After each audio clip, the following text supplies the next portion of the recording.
বন্ধুরা, easy to learn এই information টেকনোলজির চ্যানেলে আপনাদেরকে আজকে দেখাবো স্ট্রিং ফাংশন।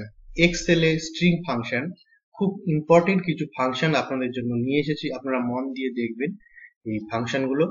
এর আগের ভিডিওতে আমরা দেখিয়েছিলাম নাম্বার ফাংশন, আজকে দেখাচ্ছি স্ট্রিং ফাংশন।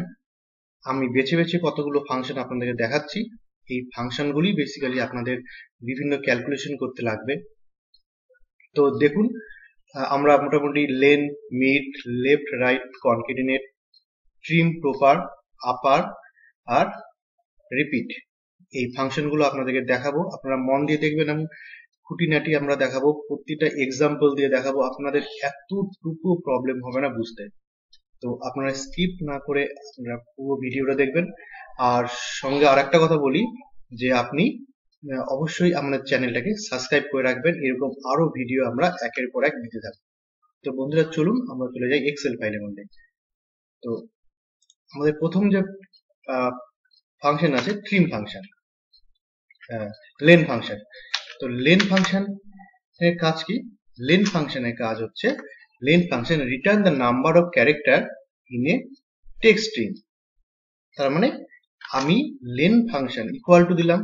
তার মানে আমরা এর আগেই বলেছিলাম যে যে কোনো ফাংশন দেওয়ার আগে বা যে কোনো ফর্মুলা দেওয়ার আগে ইকুয়াল টু চিহ্ন দিয়ে স্টার্ট করতে হয়। তাহলে equal to LEN first bracket দেওয়ার পর আমি এখানে যে কোনো টেক্সট দিই। ধরুন আমি দিলাম ইন্ডিয়া ইন্ডিয়া দেওয়ার পর ফার্স্ট ব্র্যাকেট ক্লোজ করলাম। আরেকটা জিনিস মনে রাখবেন, যে কোনো টেক্সট যখন আমি এখানে দিব বা স্ট্রিং আমি দিব, সেক্ষেত্রে কিন্তু ডবল ইনভার্টেড কমার মধ্যে রাখতে হবে, নাহলে কিন্তু এরর দিয়ে দিবে। ঠিক আছে, এবার এন্টার মারলাম। দেখুন 5, তার মানে কি বোঝাচ্ছে? তার মানে এখানে বোঝাচ্ছে যে ইন্ডিয়া কতগুলো অক্ষর আছে? 1 2 3 4 5টা অক্ষর আছে। ওকে, তাহলে এবার আমি এই সূত্রটাই যদি আমি অ্যাড্রেস দিয়ে করি, কোনো সেলের অ্যাড্রেসকে আমি ডিনোট করি, তাহলে জুম করে নিই, তাহলে আপনাদের দেখতে একটু সুবিধা হবে।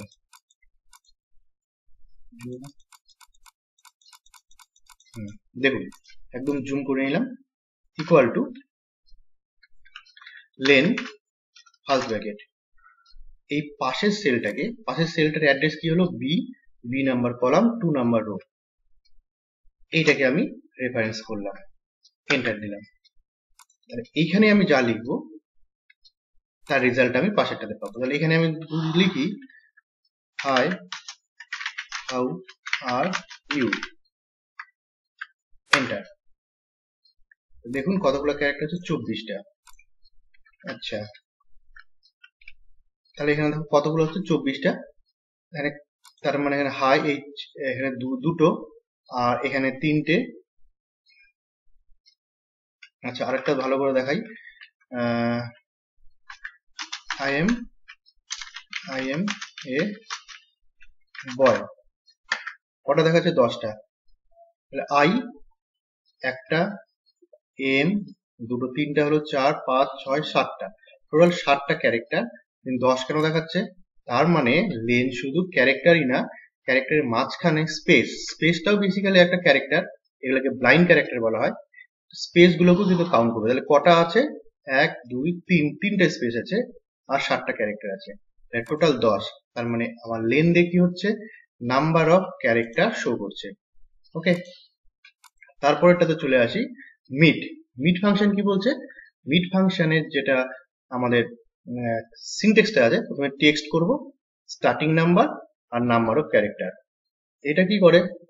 Return the character from the middle of the text string. তাহলে এটা কি বলছে? চলে আসি আমরা mid function equal to mid first bracket, এইখানে বলছে স্ট্রিং নিতে। তাহলে আমি যদি স্ট্রিং নিই, equal to country,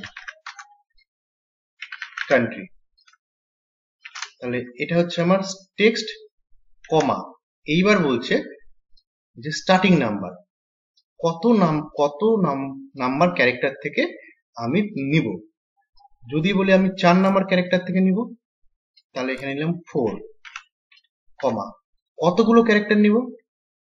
2 first bracket, close. তারপর এখানে এখানে দেখুন 4 নম্বর ক্যারেক্টার, মানে বাঁ দিক থেকে 1 2 3 4, 4 বলতে এন, এখান থেকে কটা, দুটো, তাহলে এন আর টি, তাহলে অ্যান্সার আসবে আমার এন আর টি। দেখুন এন আর টি, ক্লিয়ার হলো? আরেকবার দেখাচ্ছি, এখানটায় আমি I am a good boy, O Y.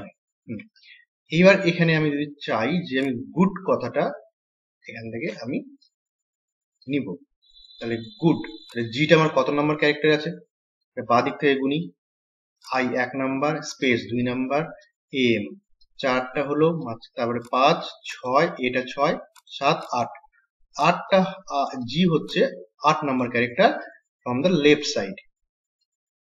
এবার জি এর পরে কতগুলো ক্যারেক্টার আছে গুড হতে, 4টা ক্যারেক্টার, তাহলে আমার 8 নাম্বার পজিশনে জি আছে, সেখান থেকে শুরু করব, কটা ক্যারেক্টার নিব, 4টা ক্যারেক্টার নিব, 4 করে দিলাম, এন্টার,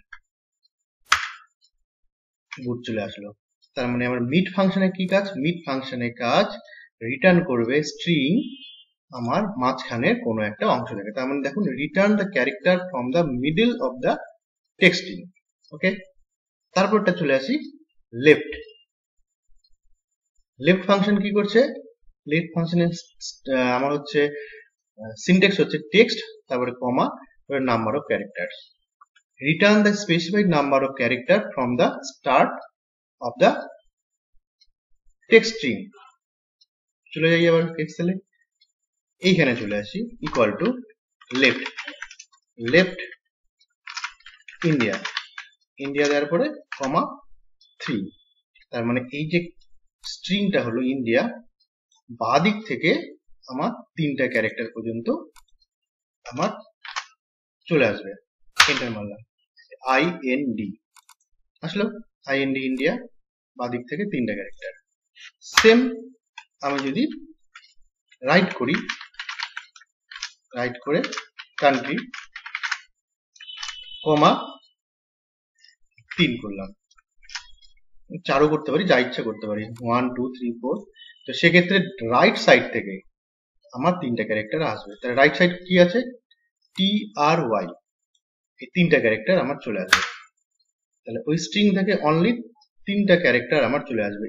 এই ছোট ছোট যে ফাংশন গুলো আছে এগুলো খুব হেল্পফুল আমাদের বিভিন্ন ক্যালকুলেশনের ক্ষেত্রে। নেক্সট চলে আসলাম কি, কনকেটিনেট, এইটা খুবই ইম্পর্টেন্ট। কনকেটিনেটের কাজ কি, join the several text string into one text string, মানে আমার কাছে অনেকগুলো টেক্সট স্ট্রিংকে জয়েন করে দেয়। ওকে, চলে যাই, আচ্ছা আমি এবার পাশের সেলে যাই, দেখুন এখানে আমি একটা এক্সাম্পল হিসেবে নিচ্ছি, first name, middle name, last name, full name. এই ফুল নেমে আমি সূত্রটা দিব, কি আছে, কনকেটিনেট, এমনি চলে আসবে। এবার দেখুন কনকেটিনেট, এটা হচ্ছে প্রথম সেলের সঙ্গে আমি জয়েন করব কমা দিয়ে, তারপরে আবার কমা, তারপরে এখানে কি হলো, আমার এই সেলটা B2, C2, D2, এটাকে আমি কনকেটিনেট করলাম, করে এন্টার দিলাম। রেজাল্ট কিছু দেখাচ্ছে না, কিন্তু আমি যখন দিব এখানে জয় স্পেস, অটোমেটিক চলে আসলো প্রকাশ রায়, চলে আসছে জয় প্রকাশ রায়, তাহলে আমি এখানে লিখলাম জয় প্রকাশ রায়, অটোমেটিক চলে আসলো। মানে কনকেটিনেটের কাজ হলো যে এই 3টা সেল কে জয়েন করা, 3টা সেলের মধ্যে যা যা আমি নিব সবই আমার এখানে জয়েন হয়ে গেল। কিন্তু এবার প্রবলেমটা হলো কি, জয় প্রকাশ রায় এটা একসঙ্গে হয়ে গেছে, আমি চাইলে এটা চেঞ্জ করতে পারি, ঠিক করতে পারি, কমা দিয়ে আমি একটা এক্সট্রা করে স্পেস দিয়ে দিলাম, কমা এর মাঝখানে আবার একটা স্পেস দিয়ে দিলাম, কমা, বাস হয়ে গেল আমার জয় প্রকাশ রায়। এবার দিকে আমি টেনে দিলাম, এদিকে আমি যদি করি রাজ, এখানে কিছু নাই, কাপুর, রাজ কাপুর, এবার দুটো স্পেস পড়ে গেল মাঝখানে, যেহেতু আমার এখানে হচ্ছে দুটো স্পেস মাঝখানে, এটা নেই, তার মানে আগের স্পেস আর পরের স্পেস নিয়ে দুটো স্পেস, এটারও হাল আছে, এটাও ঠিক করা যাবে। তাহলে এটা পর্যন্ত বুঝতে নিন যে এখানে হচ্ছে কনক্যাটিনেটের কাজ হচ্ছে আমার নাম্বার অফ টেক্সটকে আমার জয়েন করা। চলে আসলাম পরেরটাতে, প্রবলেম, হ্যাঁ এবার চলে আসলাম ট্রিম ফাংশন। ট্রিম ফাংশন কিন্তু দারুণ একটা ফাংশন। এই ট্রিম ফাংশন কি করে, remove all space from the text string except the single space between the word. আমরা জানি ওয়ার্ডের মাঝখানে একটা স্পেস থাকেই, না হলে তো ওয়ার্ড বোঝাই যাবে না যেটা ওয়ার্ড। তো এইখানে বেসিক্যালি যে কাজ করে, যে আমি ধরুন লিখছি, এরকম লিখলাম, গ্যাপ দিলাম, আবার লিখলাম, আবার গ্যাপ দিলাম, আবার গ্যাপ দিলাম, তাহলে এরকম একটা আমি একটা স্ট্রিং লিখলাম। তো এক্ষেত্রে কি হলো, আগে কিছু স্পেস, পরে কিছু স্পেস, দুটো ওয়ার্ডের মাঝখানে কিছু স্পেস, এক্সট্রা স্পেস চলে আসলো। তো সাধারণত এইসব স্পেস আসে না যে কোনো ডেটাবেসের ক্ষেত্রে। দুটো ওয়ার্ডের মাঝখানে একটা স্পেস আছে, সেন্টেন্স শুরু হওয়ার আগে কোনো স্পেস থাকে না বা পরেও কোনো স্পেস থাকে না। তাহলে এটাকে আমি রিমুভ করে দিতে পারবো।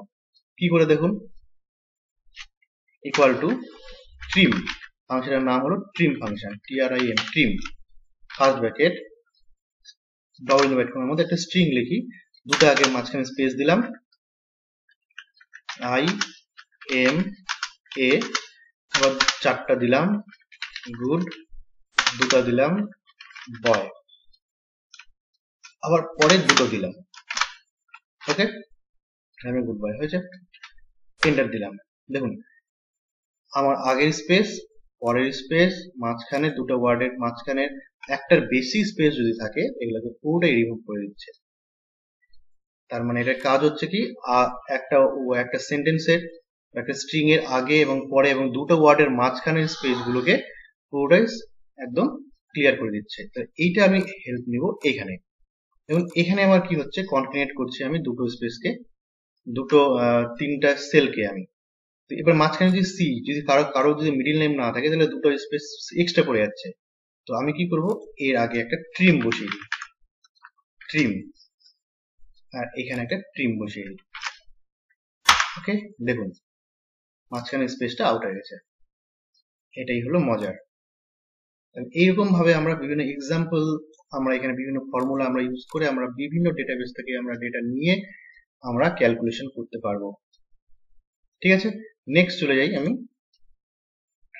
প্রপার আর আপার। আচ্ছা, প্রপার চলে যাই আমি কোন একটা লেখাকে, ধরুন ইকুয়াল টু প্রপার নিয়ে পাশের সেলে যেটা লিখবো সেটা প্রপার কেস হয়ে যাবে। প্রপার কেস মানে জানেন, প্রপার কেস বলতে ক্যাপিটালাইজ ইচ ওয়ার্ড। তার মানে এখানে যদি আমি লিখি IMA গুড বয়, এন্টার, সরাই দিই,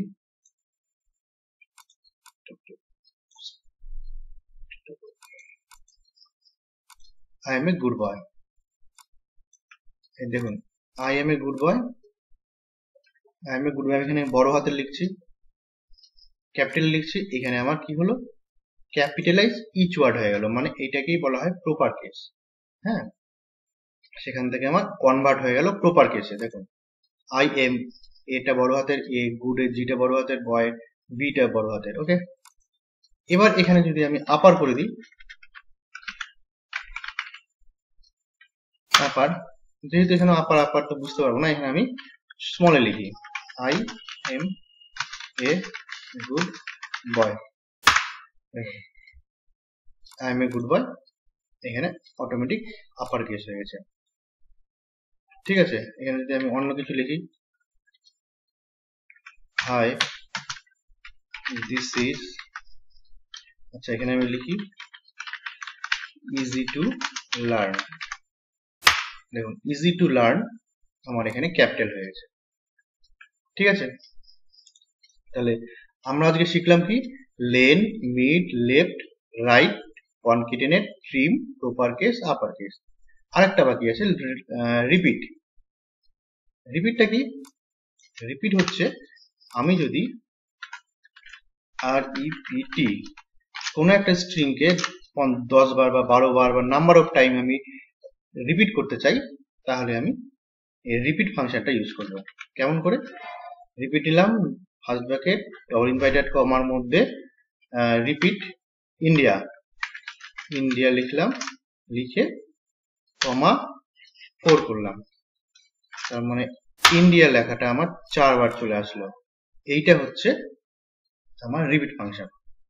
তো বন্ধুরা, আজকে এই পর্যন্তই থাকলো।